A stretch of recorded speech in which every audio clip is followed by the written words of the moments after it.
Students, आज हम इस फ्लूइड मैकेनिक्स के लेक्चर 18 में डिस्कस करेंगे कि ओरिफिस क्या होता है। ओरिफिस एक स्मॉल ओपनिंग है, छिद्र है, जिससे फ्लूइड फ्लो कर सके।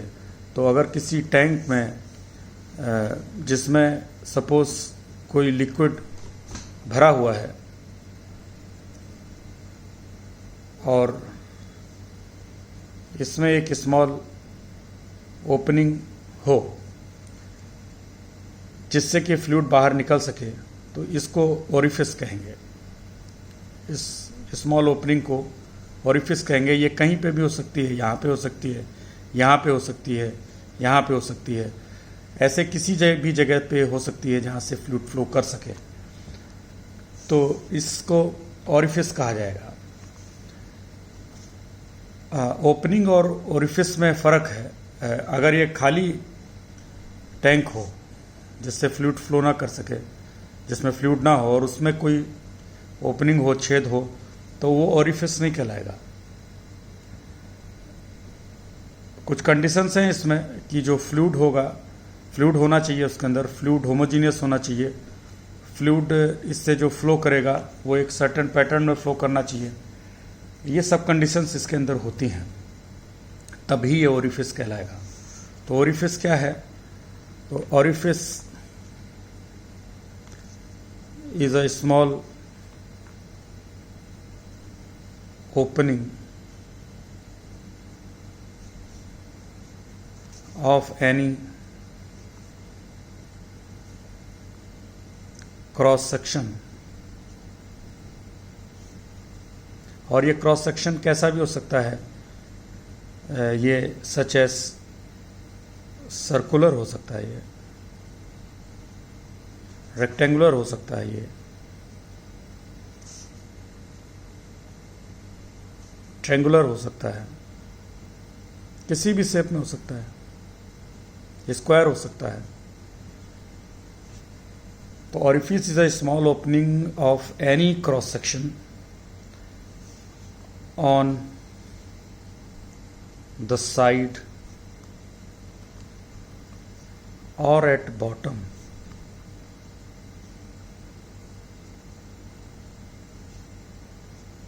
of a tank through which a fluid is flowing। Fluid उसमें होना जरूरी है, तभी वह ओरिफिस कहलाएगा।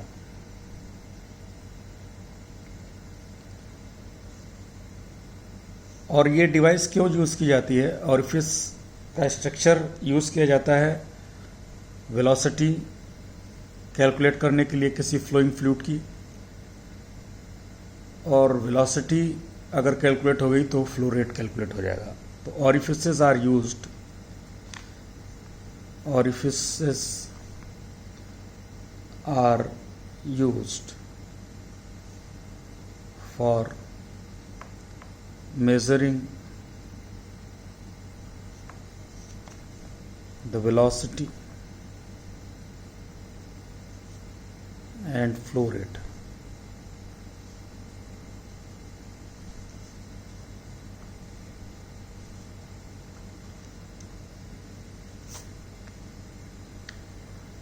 और ये जो डिवाइस होती है कहलाती orifice meter.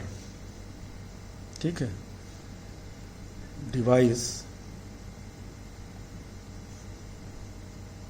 Used is called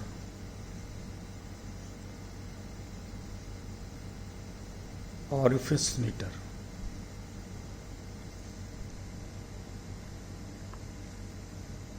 और ये बर्नौली थ्योरम के प्रिंसिपल पर काम करती है। ठीक है,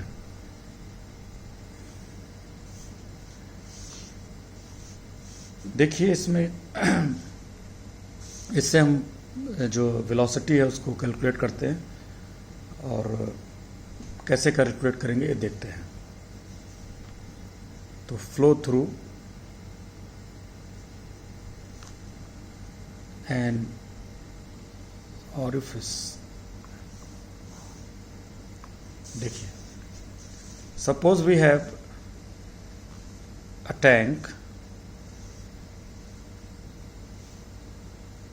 मान लीजिए हमारे पास ये टैंक है और इसमें एक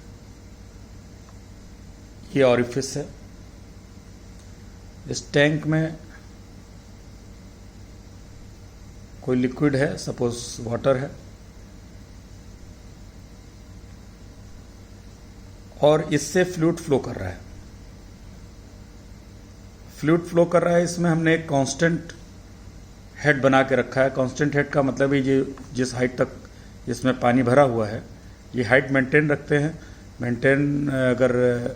मेंटेन इसलिए रखते हैं कि प्रेशर जो है फिक्स बना रहे, प्रेशर ना बदलने पाए। तो यहाँ पर हम लिक्विड एंट्री का भी सिस्टम बना देते हैं, तो ये इस तरीके से होगा कि ये हाइट बराबर बनी रहे। यहाँ से जब फ्लूइड बाहर निकलेगा तो इसकी जो स्टीम लाइन्स होंगी वो इस तरीके से होंगी।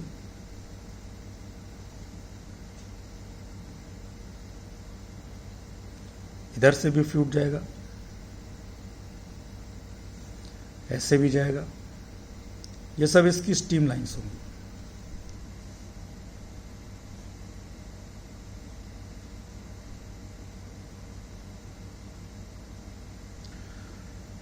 और यहाँ पे आप देखेंगे, अगर इसके इमीडिएट नेबरहुड में सेक्शन देखेंगे तो ये सेक्शन, क्रॉस सेक्शन जो है, इस जो मिलेगा वो एक सर्किल मिलेगा, और सर्किल का डायमीटर यहाँ पे और यहाँ पे आप देखेंगे तो ये डायमीटर लगातार घटता जाएगा, लेकिन एक स्टेज पर ये मिनिमम होगा और उसके बाद ये फिर और नहीं घटेगा। तो ये पर्टिकुलर पॉइंट जहाँ पर इसका डायमीटर मिनिमम हो जाए क्रॉस सेक्शन का, ये जो स्टीम ट्यूब है इसका क्रॉस सेक्शन जहाँ पे मिनिमम हो जाए, इस पर्टिकुलर पॉइंट को कहते हैं वेना कॉन्ट्रैक्टा। वेना कॉन्ट्रैक्टा, ठीक है, ये कॉन्ट्रैक्ट हो रहा है और यहाँ पे मिनिमम हो जाता है और इसके बाहर फ्लूइड फिर फ्लो करेगा। ठीक है, तो let us consider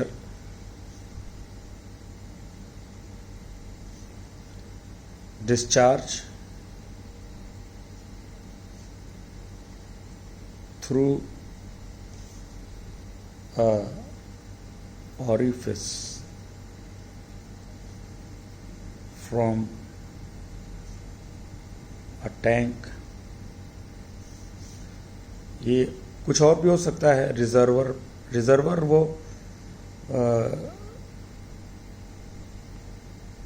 है जिसमें हम जो है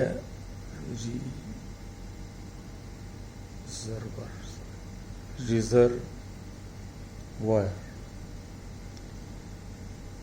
जहाँ पे बहुत सारा लिक्विड या फ्लूइड इकट्ठा कर लेते हैं, इकट्ठा होता है, उसको रिजर्वर कहते हैं।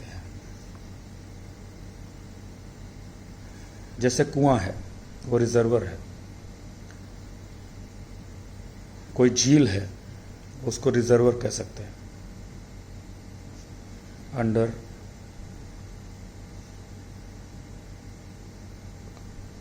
कांस्टेंट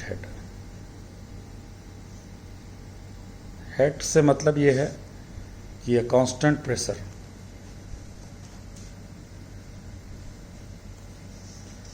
तो इस तरीके का एक हम फ्लो कंसीडर कर रहे हैं थ्रू ऑरिफिस। तो ये इस पॉइंट को वेना कॉन्ट्रैक्टा पर जो पॉइंट है, यहाँ पर हम वेलोसिटी कंसीडर करेंगे। मान लीजिए पॉइंट 2 है और ये स्टीम लाइन्स हैं,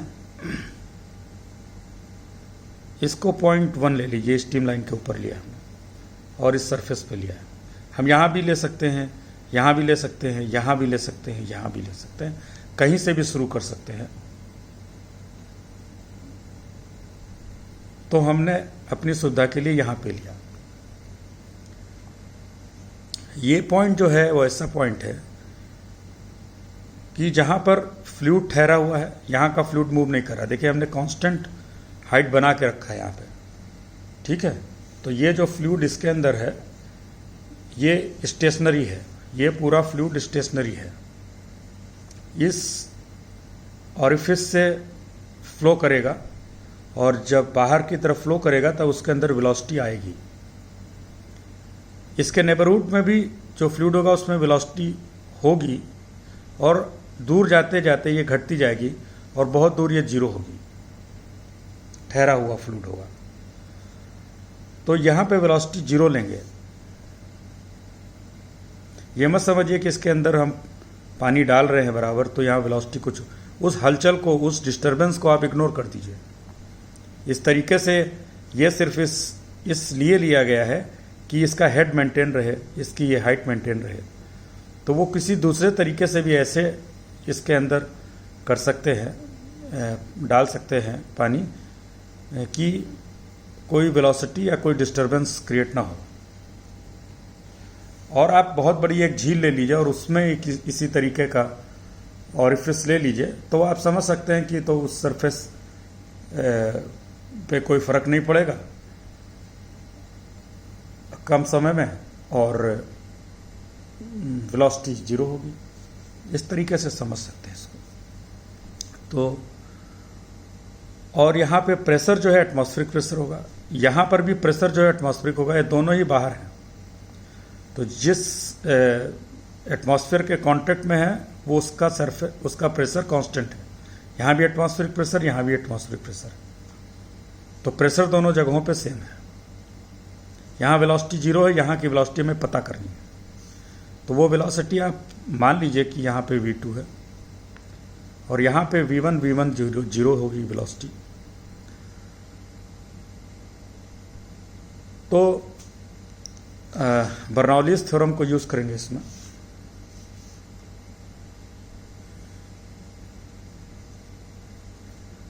यूजिंग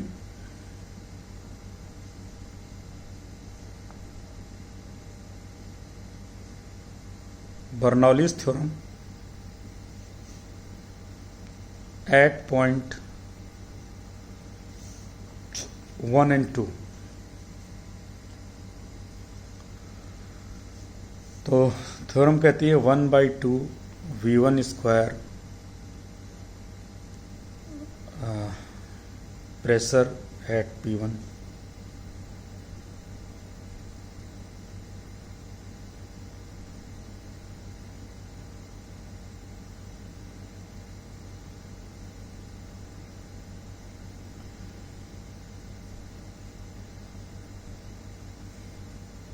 प्लस डेंसिटी रो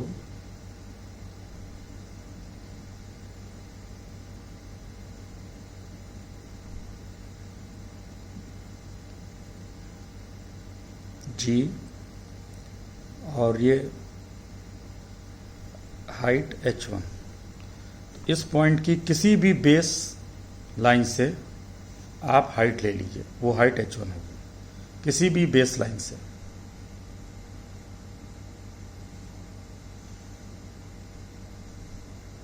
जहां से भी मेजर करना है आपको।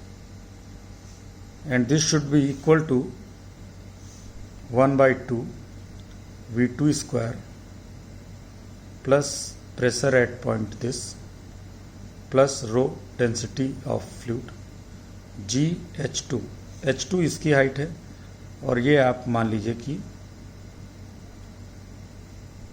ये है।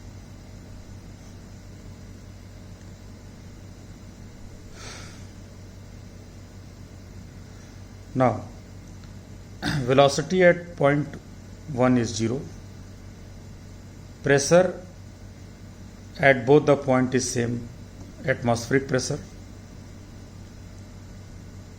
is equal to atmospheric pressure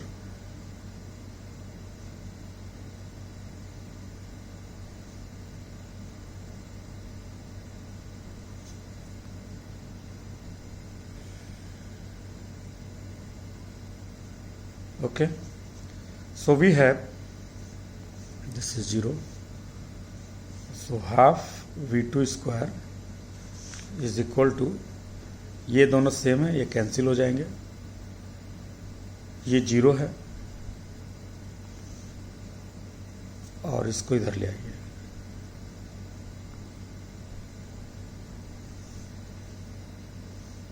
तो V2 square is 2 rho G H, H is the difference of height.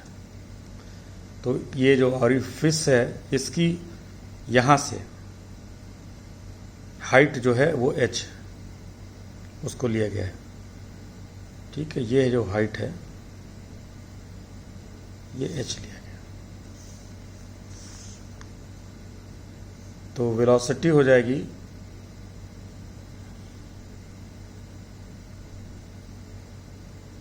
Density जो है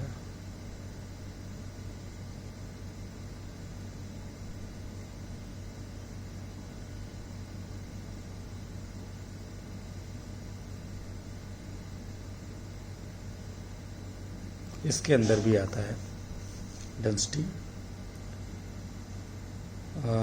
यहाँ भी डेंसिटी रहेगा, तो इस तरीके से ये डेंसिटी कैंसिल हो जाएगी। दिस इज √2GH, ये सिंपल फार्मूला है यहाँ पे वेलोसिटी कैलकुलेट करने का। ये ऑरिफिस से जो वेलोसिटी मिलेगी वो ये होगी, लेकिन ये थ्योरेटिकल वेलोसिटी है। थ्योरेटिकल इसलिए कह रहे हैं क्योंकि ये एज्यूम किया गया है कि फ्लूइड जो है आइडियल है, तब ये वेलोसिटी है। और जो रियल फ्लूइड होता है उसमें कुछ ना कुछ विस्कोसिटी होती है, और विस्कोसिटी के कारण यहाँ पे फ्रिक्शन होता है, और फ्रिक्शन की वजह से वेलोसिटी वही नहीं होगी जो यहाँ पे मिली है। तो ये हमारी थ्योरेटिकल वेलोसिटी है। This is